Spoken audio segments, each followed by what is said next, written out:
मी श्रिया जागरमनाचा the centre for excellence तर्फे तुमच्या सगळ्यांचं स्वागत करते. करिअर एक्सप्लोरेशन कॅम्प 2020 ह्या आपल्या for the first time online camp मध्ये आज आपण स्क्वॉडन लीडर सुप्रिया चित्रे मॅमशी गप्पा मारणार आहोत.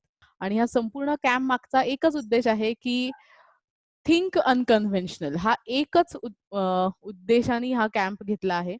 कारण अपॉर्च्युनिटीज इतक्या आहेत, we have to break our own boundaries आणि त्या बाउंड्रीज ब्रेक करताना फॅक्ट्स अँड फिगर्स बरोबरीने तो निर्णय घेतला गेला पाहिजे. आणि ते फॅक्ट्स अँड फिगर्स जाणून घेण्यासाठी आपण त्या त्या क्षेत्रातल्या प्रोफेशनल्सला आपण बोललेलं आहे. सो आत्ताच जे आपण करिअर घेणार आहोत ते डिफेन्स हे करिअर आपण एक्सप्लोअर करणार आहोत. आणि खूपच प्राईड असणारं हे एक करिअर फील्ड आहे. आणि त्याच्यासाठी गायडन्स द्यायला आपल्याकडे खूप एक सुंदर व्यक्ती आज आपल्याकडे अवेलेबल आहे. सुप्रिया मॅम, डिफेन्स म्हटलं ना एक खूप वेगळ्या प्रकारचं फिलिंग येतं मनामध्ये. सो त्यामुळे डिफेन्सला का जायचं ह्याचं उत्तर तर खूप माहिती आहे डीप हं, डाऊन इनसाइड.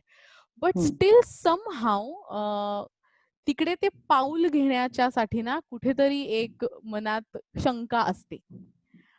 तर ते असं का असतं ह्याच्याबद्दल इलॅबोरेशन तुम्ही कराल का? श्रेया, माझं असं मत आहे, की डिफेन्स किंवा फॉर दॅट मॅटर कुठलीही आपण अशी सर्व्हिस बघतो, जी हम्म, नॅशनलिझमशी किंवा पॅट्रिऑटिझमशी रिलेटेड असेल. Hmm. You have to first understand it is basically not a career. It is a way okay. Of life. वा. It is not something that की तुम्ही हे बघून की मला पेचेक किती तारखेला येणार आहे, किती अमाऊंटचा येणार आहे, किंवा मला फॅसिलिटीज काय काय आहेत, हम्म, किंवा जर असा विचार करून आपण त्या करिअरकडे बघितलं हम्म. तर बऱ्याच करिअरपेक्षा कुठेतरी डिफेन्स थोडस आपल्याला कमी वाटतं. कारण ओके. आजकालचा माइंडसेट कसा आहे मुलांचा, की किती फिगर्स मध्ये सॅलरी आहे, किंवा किती राईट. कम्फर्ट आहे, किंवा बरोबर. कुठल्या सिटीमध्ये आपल्याला राहायला मिळतंय, आणि आपल्याला वयाच्या कितव्या वर्षी गाडी आणि घर घेता येईल. हे राईट. कॅल्क्युलेशन्स मुलांच्या डोक्यात खूप फिक्स असतात. आणि त्याच्यामुळे कुठेतरी जेव्हा ते डिफेन्सचा विचार करतात तेव्हा त्यांना असं वाटतं की अरे, असं होऊ शकतं की maybe you might get late in terms of those timelines. Privileges. Because definitely the government pays well, there is no doubt about it, but not at par with the MNCs or the yes. companies which are there on the civil streets. आणि I think तो एक खूप मोठा factor आहे, ज्याच्यामुळे अच्छा. थोडंसं मनात कुठे ना कुठे लोकांच्या असतं की अरे, एवढं सगळं सॅक्रिफाईस करायचं, फॅमिली पासून लांब राहायचं, इतक्या डिफिकल्ट ट्रेनिंग घ्यायची, आणि मग जर मला एक कंपॅरेटिव्हली कम्फर्टेबल लाईफ मिळत असेल तर मग मी इथे का जाऊ. राईट. हा डाऊट खूप लोकांच्या डोक्यात असतो. पण मग as a sed earlier, that is because you start weighing defence also as a career. So it is definitely not a career. It is something very different than what we see in the movies or yes. हो. असं आहे ते. So right. म्हणून त्याच्याबद्दल नीट समजून घेणं खूप गरजेचं आहे की राईट. एक्झॅक्टली तिथे होतं काय. बरोबर. या सो आजचं सेशन त्याच्याचसाठी आहे. कारण या आत्ताच्या जे आपल्या ऑडियन्समध्ये एक जण आहेत त्यांना शी इज अ गर्ल आणि तिला एअरफोर्स मध्येच जायची तिची इच्छा आहे. वाव, वंडरफुल त्याच्यामुळे आजचं वंडरफुल. सेशन आपण सगळे जे काय आपण त्याच पद्धतीने आजचं सेशन नेऊयात की एक्झॅक्टली लवली कशा लवली. पद्धतीने स्टेप्स कराव्या लागतात आणि ती स्वतःची सायकी कशी डेव्हलप करायची म्हणजे ऍब्सोल्युटली. इंडिव्हिज्युअल आणि पॅरेंट्सची सुद्धा. ते कारण जास्त इम्पॉर्टंट आहे, that is more exactly, important. Exactly. या सो पुढचा प्रश्न असा की ओके, मुलांना ह्या असं वाटतं की आपण कुठेतरी त्या प्रिव्हिलेजेस घेण्याच्या दृष्टीने किंवा मिळवण्याच्या दृष्टीने थोडं लेट होऊ, म्हणून आम्ही ती एक कुठेतरी मनात शंका असते. पालकांनी कसं म्हणजे समजा एखादा मुलगा खरंच खूप इन्स्पायर्ड आहे आणि he is preparing himself like anything to go into defence. पण पालकांच्या मनात कुठेतरी एक की यार, एवढं तो इतका हुशार आहे, एवढं सगळं आहे, डिफेन्सला नाही मला ह्याला पाठवायची इच्छा मनात कुठेतरी असतं. तर मग त्यांनी कसं स्वतःला पालकांनी कसं प्रिपेअर करावं त्याच्यासाठी? सी श्रेया, ह्याचा एक सगळ्यात मोठा प्रॉब्लेम आहे, defence is like unknown waters. आपल्याला त्या फील्ड बद्दल जास्त लोक फारशी अशी रेग्युलरली दिसत नाहीत, किंवा we are not suppose to be wearing uniform and going on the road, so you generally don't see people roaming around. So that career has lot of काय म्हणता येईल की ते लांबून असं बघितलेलं आहे लोकांनी, की हा म्हणजे असं काहीतरी असतं.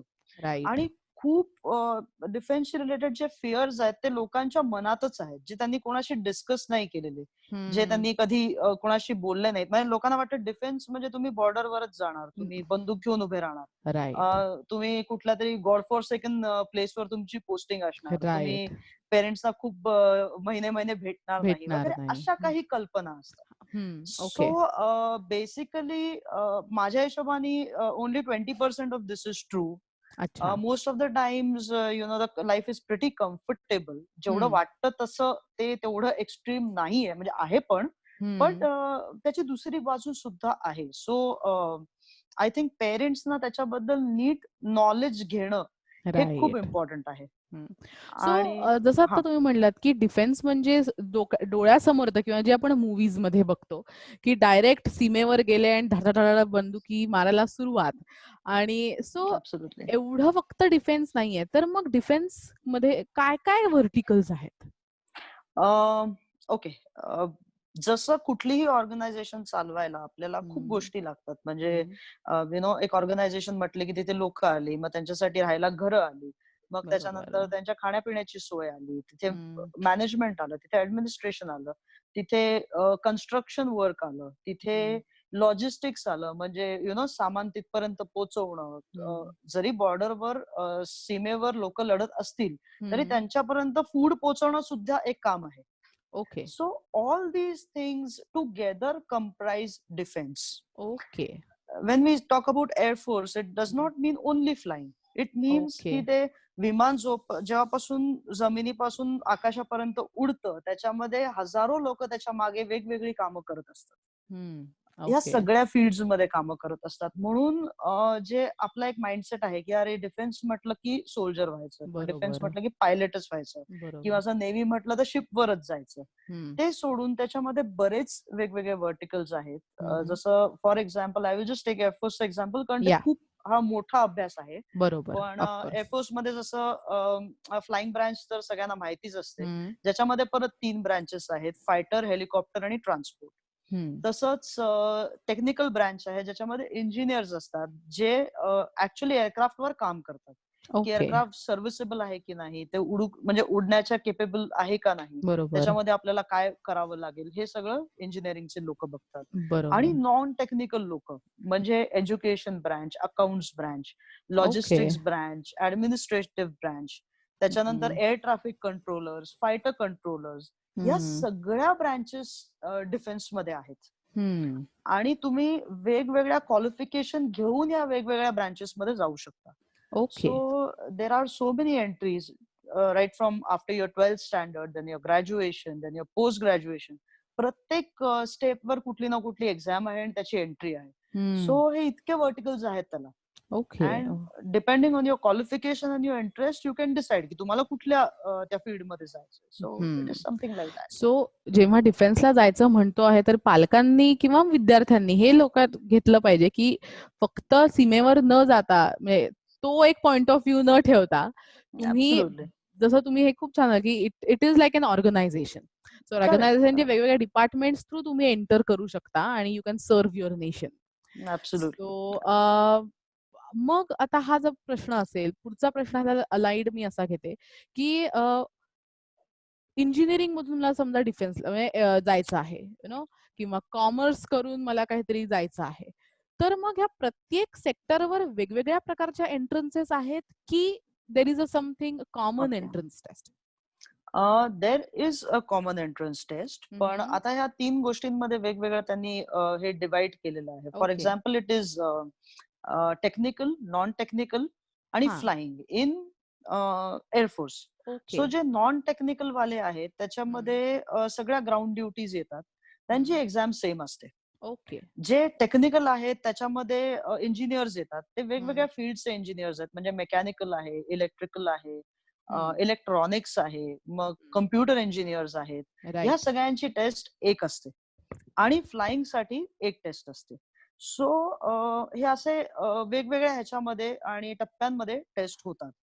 आर्मी, नेव्ही, एअरफोर्स तिन्हीच्या वेगळ्या वेगळ्या एक्झाम्स आहेत. If you are really interested in particular service, कारण खूप लोक असे असतात की ते म्हणतात की आम्हाला डिफेन्स मध्ये जायचंय, पण कुठल्या डिफेन्स मध्ये, तुम्हाला कुठे जायचंय या तिन्ही पैकी. सो प्रत्येकाच्या एक्झाम्स वेगळ्या आहेत, प्रत्येकाचं क्वालिफिकेशनचं रिक्वायरमेंट वेगळं आहे. So depending on what you want to do, you are suppose to be pitching for that exam. अच्छा. सो त्याच्याबद्दल थोडंसं तुम्ही इलॅबोरेट कराल का, की आर्मी, नेव्ही आणि एअरफोर्स या तिघांचं ऑफकोर्स आपण वाचत असतो, पण तुमच्याकडनं जर आलं की आर्मी मध्ये हे एक्सपेक्टेड असतं, एअरफोर्स मध्ये हे एक्सपेक्टेड असतं किंवा असं. ओके. हे बघ श्रेया, सगळ्या तिन्ही सर्व्हिसेस मध्ये दी बेसलाईन इज सेम. सो तुमचं जे सिलेक्शन होतं त्याच्यासाठी तिन्हीचे वेगळे क्रायटेरियाज नाहीयेत. म्हणजे एक्झाम पॅटर्न सिमिलर आहे. द ओनली थिंग इज तुमच्या क्वालिफिकेशनच्या हिशोबाने तुमचं नॉलेज जे चेक करतात त्याच्यासाठी या एक्झाम्स असतात. म्हणजे basically first you need to understand की डिफेन्स मध्ये एक्झाम्स होतात कसे. First is your written exam, ज्याच्यामध्ये तुमचं नॉलेज बेस चेक केला जातो, प्युअरली नॉलेज बेस. म्हणजे जर तुम्ही म्हणताय की तुम्ही इंजिनियर आहात, तर you are expected to know certain things related to engineering. You are expected to know something related to English, कारण तुम्हाला तिकडे जाऊन कम्युनिकेट करायला लागतं लोकांना. सो तुम्हाला इंग्लिशची एक्झाम होते. तुम्हाला थोडंसं मॅथ्स माहिती पाहिजे, कारण तुम्हाला मॅथमॅटिकल कॅल्क्युलेशन तिकडे करावे लागणार आहेत ऍज अन इंजिनियर. सो तुम्हाला ते माहिती पाहिजे. सो हे तुमचं नॉलेज बेस चेक करण्यासाठी तुमची एंट्रन्स एक्झाम होते. त्याच्यानंतर एक खूप इम्पॉर्टंट टप्पा आणि सगळ्यात डिफिकल्ट टप्पा जो असतो तो असतो SSB इंटरव्ह्यू. ओके. म्हणजे रिटन एक्झाम थाउजंड्स मध्ये लोक क्लिअर करतात, पण SSB इंटरव्ह्यू अगदी अख्ख्या बॅच मधून 1 किंवा 2 लोकच क्लिअर करतात एका बॅच मध्ये. कधी कधी अख्खी बॅच पण वॉशआउट होते. आणि आपल्याला प्रॉब्लेम असा झालाय की आपल्याला एक्झाम ओरिएंटेड खूप लर्निंग असल्यामुळे generally people don't prepare for this kind of interviews, which is the most important aspect of defence services. आणि म्हणून तिथे त्यांचं फेलियर रेट खूप जास्त आहे. आणि जेव्हा तुमचं SSB क्लिअर होतं त्याच्यानंतर तुमची मेडिकल एक्झाम होते. ओके. आणि मेडिकल एक्झाम झाल्यानंतर एक ऑल इंडिया मेरिट लिस्ट लागते. म्हणजे ऑल ओव्हर इंडिया जेवढे त्यांच्याकडे वेकन्सीज असतील, सपोज एका बॅच मध्ये त्यांच्याकडे जर 300 वेकन्सीज असतील, तर out of lakhs of people those 300 people are selected on the basis of all India merit list, ज्याच्यामध्ये तुमचे एक्झामचे मार्क्स आणि इंटरव्ह्यूचे मार्क्स असे दोन्हीही पकडले जातात आणि डिसाइड केलं जातं whether you are capable of joining. So हा जो एवढा मोठा प्रवास आहे याला नीट पहिले समजणं आणि या सगळ्याचा अभ्यास करणं. म्हणजे only cracking the exam is not going to help you. You have to crack the interview also. So you have to prepare for that as well. So हे सगळं नीट समजणं गरजेचं आहे. सो तुम्ही त्या सगळ्या प्रोसेस मधनं गेला आहात, त्याच्यामुळे तो जो SSB इंटरव्ह्यू म्हणतो, which is the most difficult part, त्याच्यात काय असतं? म्हणजे वाय तो जो फिल्ट्रेशन क्रायटेरिया जो लावलेला आहे त्या इंटरव्ह्यू मध्ये, सो थोडक्यात त्याच्याबद्दल काही सांगू शकाल का आपल्या ऑडियन्सला? So let me go back to the first question that you asked me, right? जिथे मी म्हटलं होतं की defence is a way of life, it is not a career. आणि तो माइंडसेट असणारी लोक त्यांना तिथे पाहिजे असतात. म्हणजे जनरली सगळेजण जे तिथे जातात, प्रत्येक जण असं म्हणतं की मला माझं देशावर खूप प्रेम आहे आणि मला देशासाठी काहीतरी करायचंय वगैरे. पण तसं खरंच आहे का, आणि तो माणूस तेवढा पॅशनेट आहे का त्या सर्व्हिस बद्दल, हे या इंटरव्ह्यू मध्ये चेक केलं जातं. की तुम्ही ऍक्च्युअली जे बोलताय ते खरं बोलताय का, it is just made up thing, जे आपण बऱ्याच इंटरव्ह्यूज मध्ये बघतो की लोक तयारी करतात की अच्छा हा प्रश्न आला तर हे उत्तर द्यायचं. राईट. सो SSB इंटरव्ह्यू 5 दिवसाचा होतो. आणि या 5 दिवसामध्ये you are suppose to be staying with them there only. सगळे कॅन्डिडेट्स तिकडे जाऊन राहतात तिकडच्या रिस्पेक्टिव्ह सर्व्हिसच्या मेस मध्ये. म्हणजे एअरफोर्सचा इंटरव्ह्यू असेल तर एअरफोर्स मेस मध्ये तुम्ही राहता. तिकडेच तुम्हाला 5 दिवस कंटिन्युअस ते खूप टेस्ट आणि खूप वेगवेगळ्या पद्धतीने ते सारखे चेक करत असतात. आणि basically they try to put a little bit of stress on you to check if you can withstand that stress or not. म्हणजे स्ट्रेसफुल सिच्युएशन मध्ये तुमची रिॲक्शन कशी असते हे चेक करायला हा 5 दिवसाचा इंटरव्ह्यू असतो. So it is divided into 3 parts. One is because your from सायकोलॉजीचं बरंच तुझं बॅकग्राऊंड आहे. सो एक पूर्ण पार्ट इज सायकोलॉजिकल टेस्टिंग, ज्याच्यामध्ये कमीत कमी तुम्ही 6-7 वेगवेगळ्या सायकोलॉजिकल टेस्ट थ्रू जाता. ओके. सायकोलॉजिस्ट सगळे ट्रेंड असतात, त्यांच्याकडे जे तुम्हाला they keep on taking different test for you. The purpose is to check your personality. Okay. की जेव्हा तुम्ही तुमची फॅमिली तुमच्या बरोबर नाहीये, तुम्ही अशा ठिकाणी पोस्टेड आहात जिथे खूप प्रेशर असू शकतं. ऍज अन ऑफिसर तुम्हाला खूप लोकांना कंटिन्युअसली सांभाळावं लागतं, त्यांना गाईड करायला लागतं, त्यांना ऑर्डर्स द्यावे लागतात, त्यांना कमांड करायला लागतं. So there is a certain kind of personality trait which is required for that. So हे पर्सनॅलिटी ट्रेट्स तुमच्यात आहेत का नाही, हे सायकोलॉजिस्ट चेक करतात. राईट. दुसरं म्हणजे हे चेक करतात की तुम्ही ऑर्डर्स फॉलो करू शकता की नाही.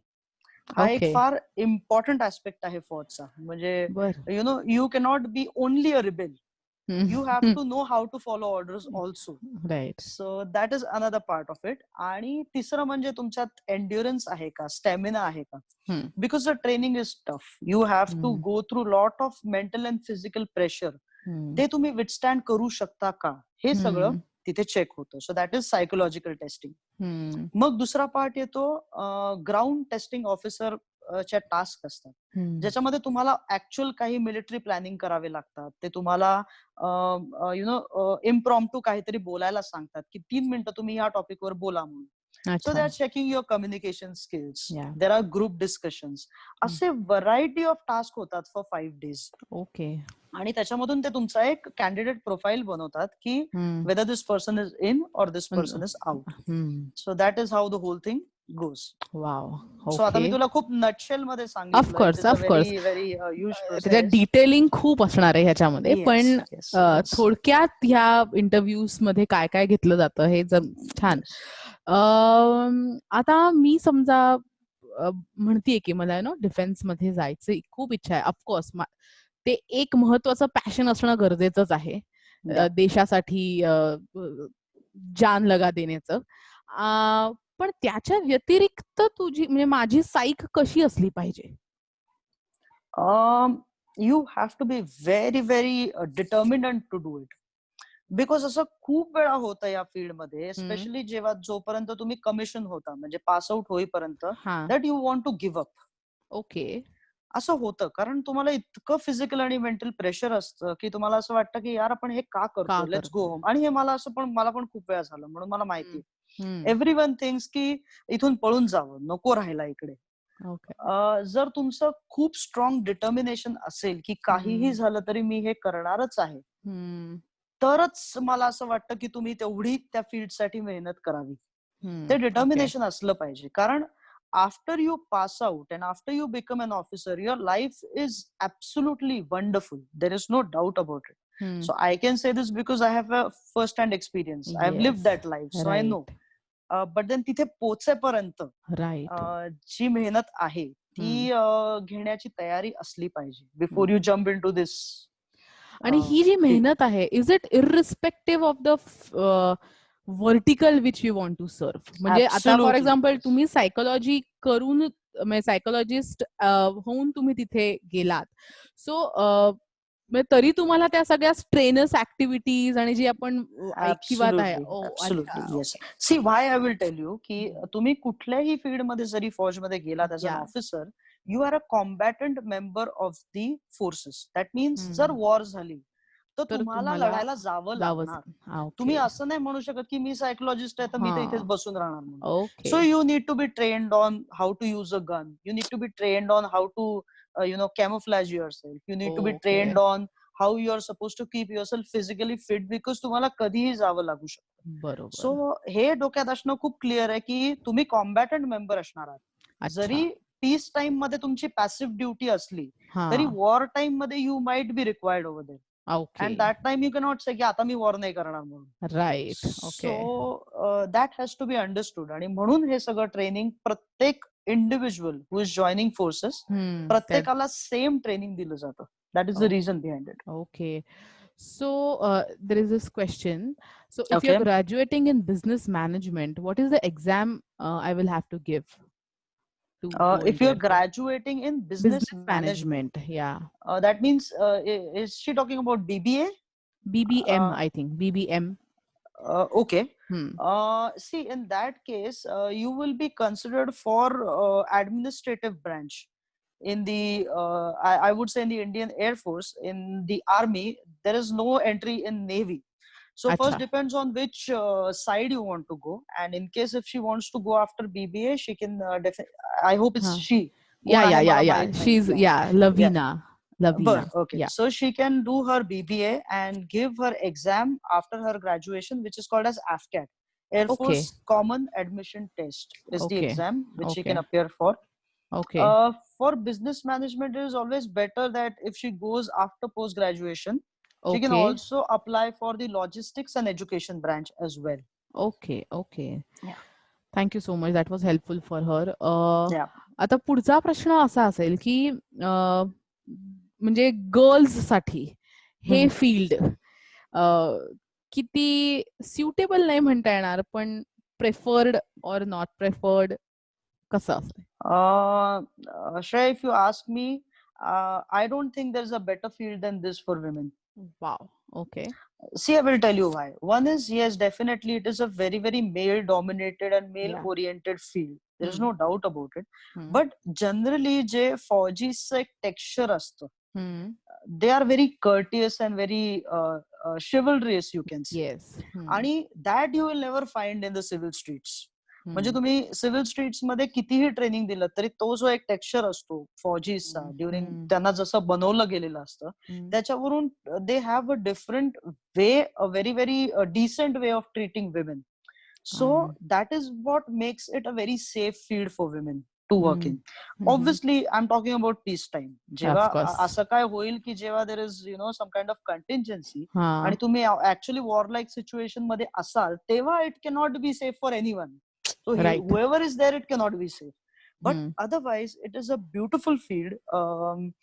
एक खूप काय म्हणतात त्याला respectful आणि I think one of the only fields which gives a woman equal काय म्हणतात त्याला status to a man. Okay. So त्याच्या स्टेटस वाला भाग आहे की तुम्हाला ट्रेनिंग वेगळं नसतं, तुम्हाला त्यांच्या बरोबरच सेम ट्रेनिंग करायला लागतं, तुम्हाला सेम पे मिळतो, तुम्हाला सेम काम करायला लागतं, तुम्हाला सिमिलर लिव्हिंग फॅसिलिटीज असतात. दो you have different places to stay but similar facilities and things like that. So I think खूप कमी फील्ड्स मध्ये इतकं इक्वॅलिटी आहे. इक्वॅलिटी असते. येस. ओके. कारण आत्ताच्या ऑडियन्स मध्ये आय थिंक मेजॉरिटी गर्ल्स आहेत आपले. सो आता समजा हा गर्ल्सनी समजा ह्या फील्ड मध्ये जायचं म्हटलं तर त्याची तयारी कधीपासून सुरू झाली पाहिजे और वाईस वर्सा, म्हणजे कोणीही ह्या फील्ड मध्ये जायचं म्हटलं तर त्याची तयारी कधीपासून सुरू केली पाहिजे? See, if you ask me, मला असं वाटतं की तुमच्या 8वी 9वी पासून तुम्ही याची तयारी सुरू करायला पाहिजे. Okay.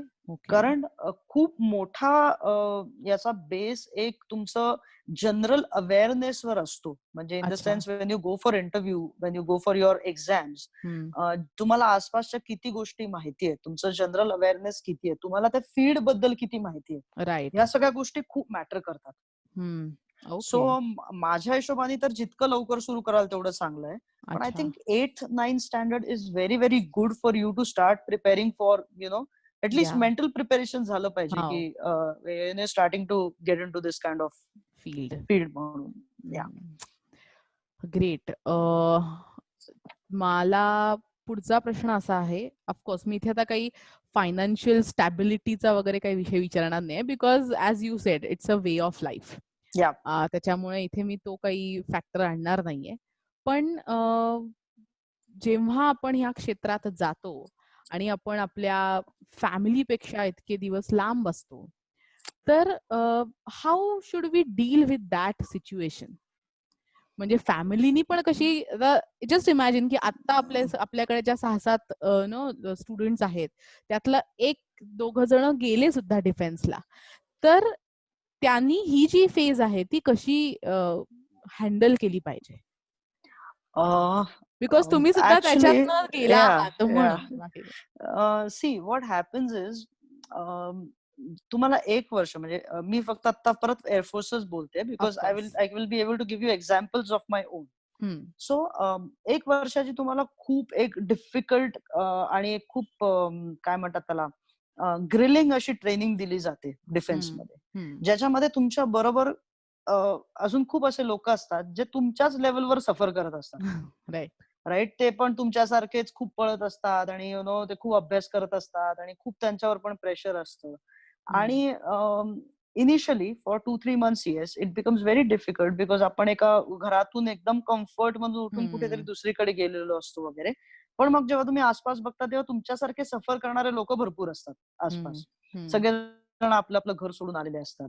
And eventually you realize after the training that they become your family. Because you have suffered with them so much. तुम्ही इतक्या गोष्टी बघितलेल्या असतात, चांगल्या वाईट सगळ्या गोष्टी, की at the end of the day we get used to taking care of each other. Wow. And that is how camaraderie is built in the forces. So they become your family. Now I have my course mates all over India. So मला आता इथून कुठेही जायचं, suppose मला आता दिल्लीला जायचंय, तर आय नीड नॉट वरी की आता मी कुठे राहणार आहे, मला कोण पिकअप करायला येणार आहे, माझं काय होणार आहे. I just have to pick up the phone and give a call and say that listen, I'm coming so and so time, just pick me up. And I know my coursemate will come, he or she will pick me up, take them to their house, I will stay comfortably. So that is the kind of bond that we have in forces. आणि तो bond इतका strong असतो की you don't feel that you are out of place, you are just one of them, right? It is like your extended family. So बऱ्याच वेळा मग तुम्हाला तुमच्या फॅमिलीची वगैरे कधी कधी आठवण पण येत नाही, कारण it is a different kind of life. But now this is with the perspective of the student, but with the perspective of the family. Yes. त्यांनी कसं डील करायला पाहिजे? See, again, they have to understand one thing, that if their child is choosing something like defense, that itself is a matter of pride. Wow. A big pride for the family. It is not easy to be there. आणि जरी तुम्ही clear केलेत exams वगैरे, पण तिथे राहणं आणि ते सस्टेन करणं इज नॉट इझी. राईट. आणि हॅलो या तुमचा व्हिडिओ आणि that is what parents realize when जसं आता मी ट्रेनिंग साठी गेले, माझ्या 2 महिन्यानंतर आई बाबांना पत्र आलं होतं, तोपर्यंत मी त्यांच्याशी बोललेही नव्हते. So they are also growing along with you. अच्छा, ओके, इथे असं होतं. आणि मग त्या पत्रामध्ये मी खूप डिटेलमध्ये त्यांना लिहिलं होतं की आम्ही सकाळी किती वाजता उठतो आणि मग आम्ही काय काय करतो. आणि by the time you pass out, it is a very big ceremony where big people come and then they see you are passing out. And that is the kind of pride that you see on your parents' face. After that, I don't think they ही गोष्ट त्यांच्यासाठी खूप छोटी होते की we are missing our child. त्यांना माहिती असतं की you are doing something very different. So हे ट्रेनिंग देणाऱ्या इन्स्टिट्यूट्स इंडियामध्ये कुठे आहेत? Okay, so National Defence Academy सगळ्यांना माहिती आहे. National Defence Academy is in Pune, which is खडकवासल्याला, but that is only for the boys. After 12th standard मुलं त्याच्यासाठी अप्लाय करू शकतात. त्याची एक कॉमन एक्झाम होते युपीएससी थ्रू, आणि सेम प्रोसिजर आहे, म्हणजे युपीएससी ची एक्झाम, त्याच्यानंतर एसएसबी इंटरव्ह्यू, मेडिकल, आणि you get through the entry. So that is for the boys. Then there is an exam which is after graduation नंतरच्या exam साठी, त्याच्यानंतर त्याला फिनिशिंग अकॅडमीज असं म्हणतात. म्हणजे एनडीए मधून 3 वर्ष केल्यानंतर पण तुम्हाला फिनिशिंग अकॅडमी मध्ये जावंच लागतं टू बिकम अन ऑफिसर.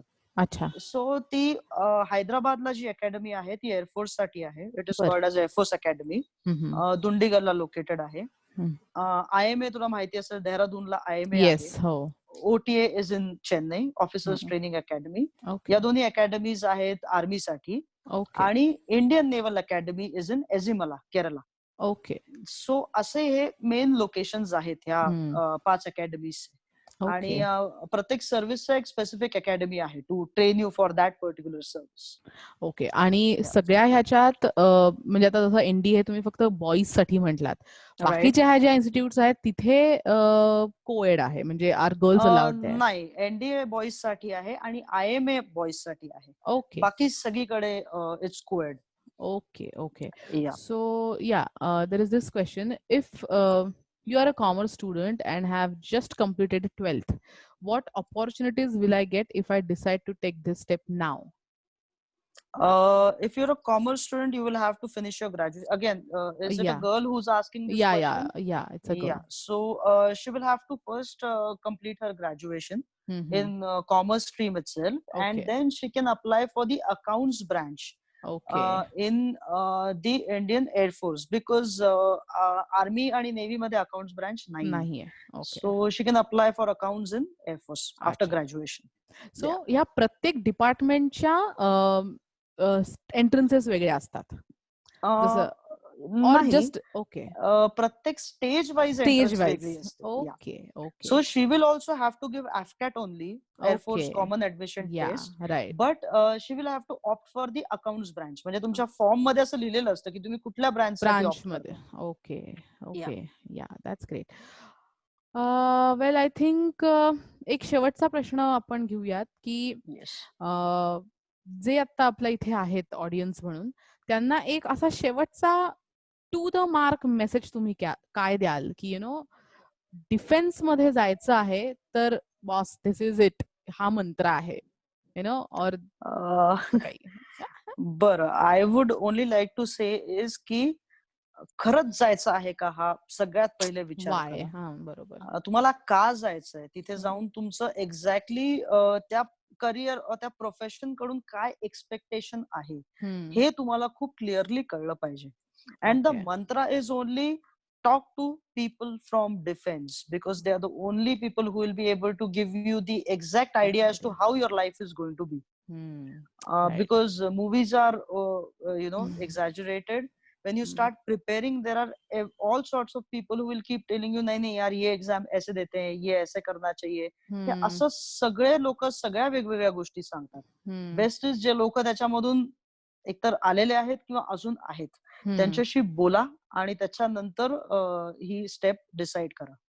दुसरं सगळ्यात इम्पॉर्टंट गोष्ट I would like to tell them Shreya, की कुठलीही कॉम्पिटेटिव्ह एक्झाम जरी तुम्हाला ते खूप डेस्परेटली जॉईन करायचं असेल तरी तुमचा प्लॅन बी खूप स्ट्रॉंग पाहिजे. Right. That is very important, because competitive exams मध्ये खूप पार्ट असा असतो जो तुमच्या हाताच्या बाहेर असतो. खूप लोक एक्झाम क्लिअर करतात, SSB क्लिअर करतात, मेडिकल मध्ये छोट्या छोट्या गोष्टींसाठी तुम्ही you might get rejected, there is a possibility. So आणि मग त्याच्यानंतर because they are completely relying on these kind of competitive exams, मग तो एक खूप मोठा सेटबॅक होतो करिअर साठी. So just remember that you should have a very very strong plan B for giving any of these exams. Great. And you're good to go.